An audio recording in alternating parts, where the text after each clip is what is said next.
Hey guys, it's Crouch Cow. I ended up getting early access to the beta, so here I am to talk about the good and the bad. Which I think at the moment the beta has more right than wrong, at least for the direction I want to see the game go in. Which would be a Battlefield game first and foremost, but obviously at the end of the day they are trying to compete with Call of Duty. Which brings me to the first thing I want to talk about, movement. I've seen some people say the movement looks like Call of Duty, but from my experience, I don't think that's the case at all. As far as walk speed, run speed, and ADS, I find the game's kind of sluggish, but not in a bad way. It's probably the closest Call of Duty or Battlefield has come to feeling like a mill sim. You move around like you're carrying 50 pounds of equipment. Besides sliding, although bunny hopping isn't really that effective in this game, and drop shotting is basically non-existent. There is a delay unlike Black Ops 6, but you can turn between your stomach and back, which is a great feature that I feel like any shooter should have. This is just a much more grounded approach. So what I mean by drop shotting being almost non-existent is the delay between actually firing from standing to dropping down and being able to fire again. So even though it'll still have its use scenarios, it won't be nearly as effective as we're used to seeing, I think. Don't give up, soldier! So I'm going to group this next one in with movement, and that is the dragging mechanic whenever you revive people. Initially, I thought it would be pretty useless, but it's definitely not, and even if it wasn't that great, it's much better than sitting there and trying to revive someone. I do think the animation could be more polished considering how long you sit there with the syringe in your hand, but that's not a big deal. And of course, the support class can revive much faster with shock paddles. Speaking of which, let's talk about classes next. I know some people don't like how many weapons are shared between classes, but there is a variant of Conquest with weapon-locked classes in beta. Maybe the full game will have more, we'll see. Anyways, first off, we have the Assault class. Their signature weapon is assault rifles. Their class bonus is faster transition from sprint to firing and switching to and from assault rifles. Their signature trait is reduced damage and movement speed penalties from falling. Their signature gadget is the Adrenaline Injector, which temporarily boosts sprint speed and reduces explosive damage. It also provides resistance to debuffs and makes enemy footsteps easier to hear. Their first gadget is a choice between an explosive or thermobaric grenade launcher, and their second gadget by default is a shotgun, which you could swap out with a carbine, DMR, or even another grenade launcher. Next, we have the Engineer, and the Engineer's signature gadget is the Repair Tool, which, look how cool this is. As you can see, whenever you fully overheat the Repair Tool, you swap out the gas tank, and as the nozzle gets cherry red, sprinting will cool it off. Alright, I'm kidding about the last part. Maybe whenever we get the PS6. The Engineer's weapon of choice is SMGs, which grants an improved hipfire control, and their signature trait is Flak Jacket, which decreases damage taken from explosives, negative 33% splash damage only. For gadgets, you have the choice between a guided, unguided missile, and a motion sensor mine. For our support class, we have a supply bag as our signature gadget, machine guns as our signature weapon, which has no sprint speed penalty. For our signature trait, we have quick revive. It's a faster drag and stationary revives, plus 20 speed, negative 0.5 second duration. And at least for the beta, we only have two gadgets, the defibrillator and deployable cover. Finally, we have Recon. His signature gadget is a motion sensor. Signature weapon is a sniper. He can stabilize his aim by holding breath, and he rechambers quicker between shots. His signature trait is auto spot. While looking at hostiles in ADS, he marks them as spotted. His gadgets are C4 and a deployable spawn beacon. I almost forgot about class active abilities. There are 4 levels for each class, which you will unlock by just leveling up.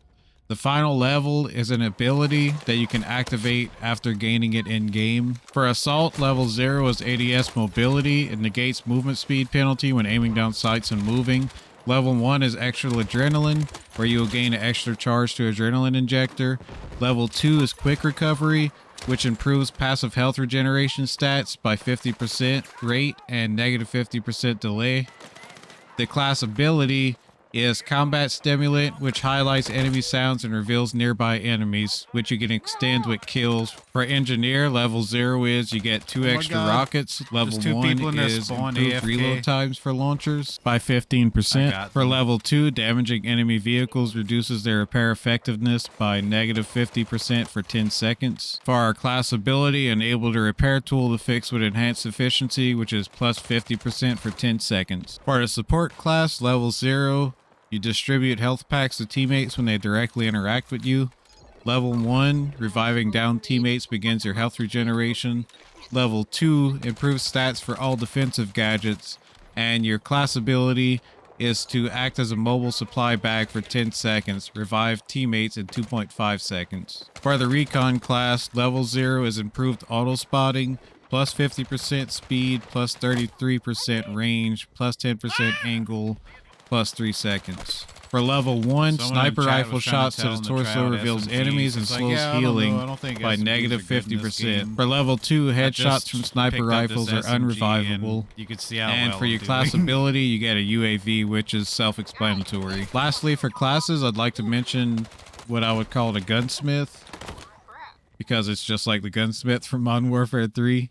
But it's a really nice addition, you know. I don't think anyone's going to complain about this one, hopefully. Now, as far as the weapons, do they feel balanced, and does the recoil feel appropriate? I'd say overall, yes. Some people said the recoil looks just like 2042. I disagree with that. I think it's obviously a little bit more recoil than that, but it's still more on the side of being arcadey, which is fine. I was more concerned about one weapon class being dominant compared to the others, but they all have their place. Assault rifles being balanced, SMGs being good to that close to somewhat medium range, shotguns obviously dominating close range, snipers dominating long range, LMGs feel good at every range, I'd say, besides close up, which is how it should be. I didn't put much time into DMRs or pistols, but also didn't really see them used, so there's that. Next, I'm talking about vehicles, which is a big part of Battlefield, and while I didn't spend too much time with vehicles off the bat, I really like the change to tanks compared to 3 and 4. How you can't turn as fast as your mouse allows you as the driver now. But as a secondary gunner, you still can, so who knows if they'll keep that change. I don't even know if anyone's really bothered by it. I don't care that much. I just cared about the driver with the missiles. Initially, I liked the idea of tanks having to resupply ammo, but after seeing this, I feel like they might have created a new issue. So this guy driving the tank decided to sit back at the resupply station, and he just basically didn't move for the whole match. Time will tell if this will be for the greater good or not, or if it'll be an issue with Battlefield 6. But there's definitely old issues still present in Battlefield, and I'll get more into that later. I've never been that good of a helicopter pilot, but I did want to try it out like everything else. I accidentally pressed the wrong button and hopped out, but I do like the free look feature. I honestly don't remember if that was in older Battlefields or not. But as far as the feeling of tanks, helicopters, and jets, they all feel familiar to me. I made a second attempt at the helicopter not being the driver, and yeah, the driver bailed on me. That was fun. I didn't do a damn thing in the jets, probably because I wasn't trying to play it with a controller. That might have gone better, but you know, it's nice to see the scenery. The game's very beautiful, as Battlefield typically is. It could be in my big brain, but I feel like transportation vehicles feel a little bit more grounded now. But I'm not sure. Now for the game modes. Conquest felt great. I don't see there being any issues with spawn trapping like older Battlefield titles had, but that's just now. Maybe once people learn the maps more, it could be possible. But yeah, Conquest felt fine. So did Domination.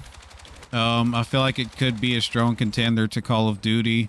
Same thing with King of the Hill maybe, which is basically just Hardpoint, and Domination's Domination. The mode that really had me concerned is Breakthrough. At least 2 out of the 3 maps, Siege of Cairo and Liberation Peak, felt like Sniper and Smoke Grenade City. which is nothing new for Breakthrough/Rush. Just I'd imagine most Battlefield players are tired of that kind of experience on this mode. What made it especially so unbearable on Siege of Cairo is operators blending in with the sand-colored map and poor visibility due to stuff like head glitching, paired with particle and debris effects that were a little bit too much. Definitely seen worse in other games, but I'd hope it gets toned down in the final release. Now, maybe if you're playing on lower settings, it might not be much of an issue, but god damn it, I'm trying to make my graphics card overheat, so do what you do. Anyways, Liberation Peak had some insane head glitching. The fog was very noticeable, and it's one of those maps where the attackers definitely had advantage up until the end, which was surprising. As you can see, for the final push, the defenders get the high ground, and that feels fucking broken too. I mean, what were they thinking? It's like the whole map design revolved around getting your shit pushed in as defenders up until the end, where you get to push their shit in, and is this really fun to people now, still after all these years? Which brings me to my final topic, core issues with Battlefield. Once again, I stand by what I said.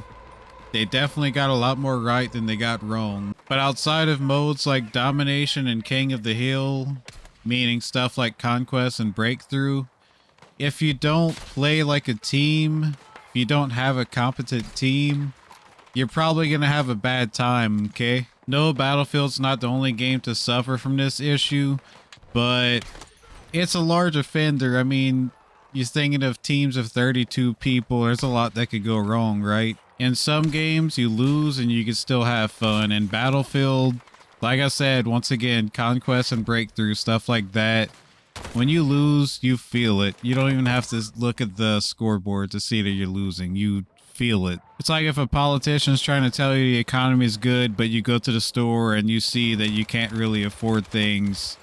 You feel that shit. I convinced one of my best friends to try 2042 and he actually loves it, and he just doesn't play it by himself. You know why? Because the game's that reliant on teams, which is great when things work as intended, but obviously you go to solo queue on Battlefield and it's very subjective if you're gonna have a good time or not. The other big thing for me is we can all agree how important vehicles are. I mean, I'm sure you've played matches of Battlefield where someone keeps a tank or a helicopter alive for the whole game. So imagine each team has one tank on Breakthrough and your team's tank driver decides to hop out and the other team takes their tank. Now you have 0, they have 2. Or imagine you have a guy like me on the team who's just hogging air vehicles for the game to make content and drastically messing things up for everyone else. You could argue that's the same issue as just having to have a good team to play certain modes, and I would agree. I don't know what they could do to remedy these issues. I mainly just mention them because I don't see them get mentioned. And if the internet's to be believed, maybe a lot of Call of Duty players will migrate to Battlefield, and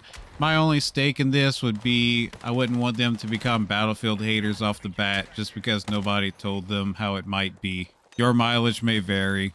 I'm gonna nitpick for a second. I know I've mentioned a few things that I wish they were more polished for the final release. This is at the top of my list. Can we please get a better animation to knock open doors? I'm just saying. I know things got a bit negative, but seriously, for the 10th time, I genuinely believe this game got more right than it got wrong, and I do think it'll be an amazing game. Just know what you're getting into, especially if you haven't played Battlefield before. It's different on this side of the street. Personally, I will be getting Battlefield 6 and Black Ops 7, but ever since Bad Company 2, I've always thought DICE absolutely made the better game, but they're two different games. Not everybody's going to enjoy both of them. With that said, if you have the beta, I hope you're enjoying it. If you haven't gotten it yet, but you plan to, tomorrow, I really hope you enjoy it. Try it out for yourself, see what you think. And hell, let me know what you think about it in the comments. Thanks for watching. I'll catch you later.